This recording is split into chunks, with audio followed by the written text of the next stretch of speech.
Like کریں، subscribe کریں اور بیل آئیکن کو ضرور دبائیں تاکہ آنے والے ویڈیوز اب تک سب سے پہلے پہنچے۔ میرے پیارے آقا صلی اللہ تعالی علیہ وسلم کے پیارے دیوانوں، حضرت عبداللہ ابن عباس رضی اللہ تعالی عنہما سے روایت ہے، آپ فرماتے ہیں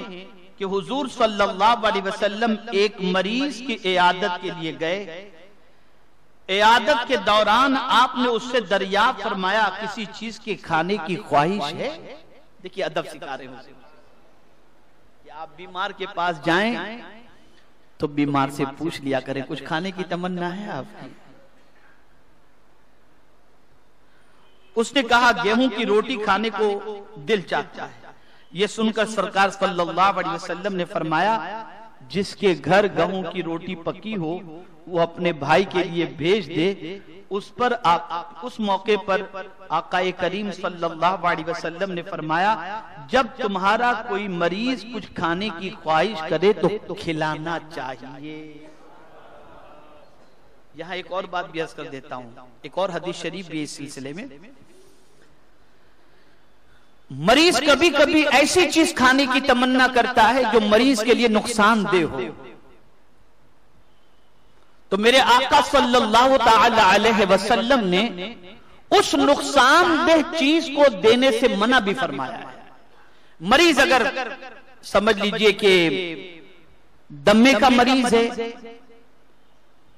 اسے دمے کی شکایت ہے اور اس کے بعد وہ کہتا ہے کہ میری تمنا ہے کہ مجھے آپ جو ہے وہ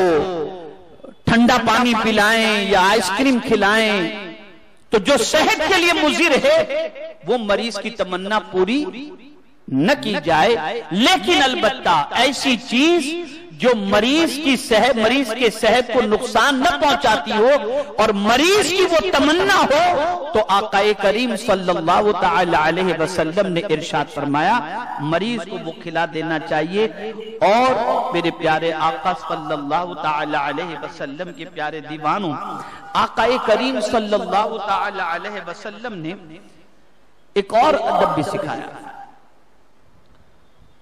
کیسے مریض کی عیادت کی جائے۔ حضرت ابو سعید خدری رضی اللہ تعالیٰ عنہ سے مروی ہے کہ رسول اللہ صلی اللہ علیہ وسلم نے ارشاد فرمایا کہ جب تم مریض کی عیادت کے لیے جاؤ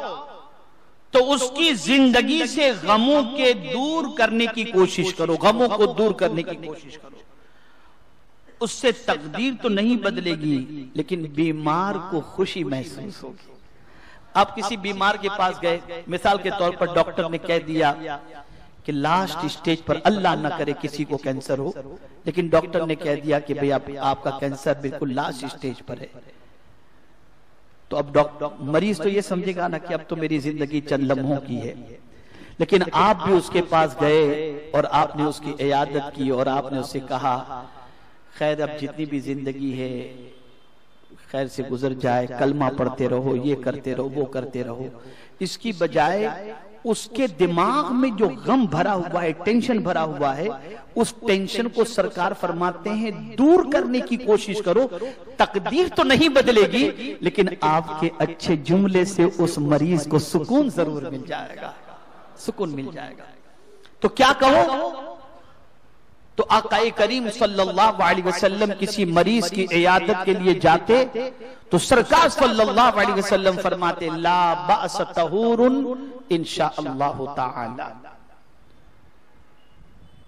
اگر اللہ نے چاہا تو آپ کی یہ بیماری آپ کے گناہوں کا کفارہ بن جائے گی۔ اور حضور صلی اللہ تعالی علیہ وسلم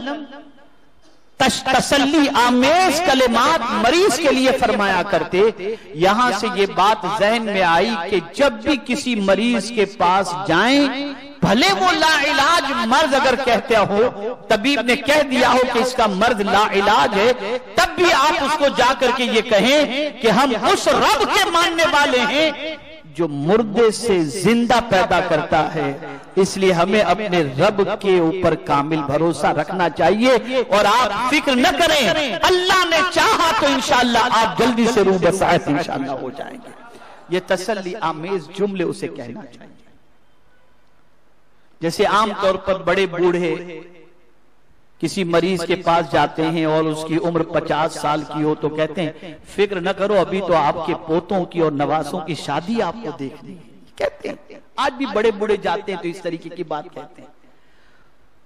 تو تقدیر میں اگر اس کے موت لکھی ہے تو وہ ہٹے گی نہیں، لیکن تھوڑی دیر کے لیے آپ کے جملوں سے اس کو تسلی تو مل جائے گی۔ تو حضور کا یہ فرمانا گویا ایک مریض کو بھی سرکار چاہتے ہیں کہ جملوں سے تسلی دیا کرو۔ پتہ یہ چلا جملے تسلی کے بھی ہوتے ہیں اور جملے تکلیف دینے والے بھی ہوتے ہیں۔ اگر تسلی کے جملے کسی کو کہو تو اللہ بھی راضی ہوتا ہے اور اس کے رسول بھی راضی ہو جائے، صلی اللہ تعالی علیہ وسلم۔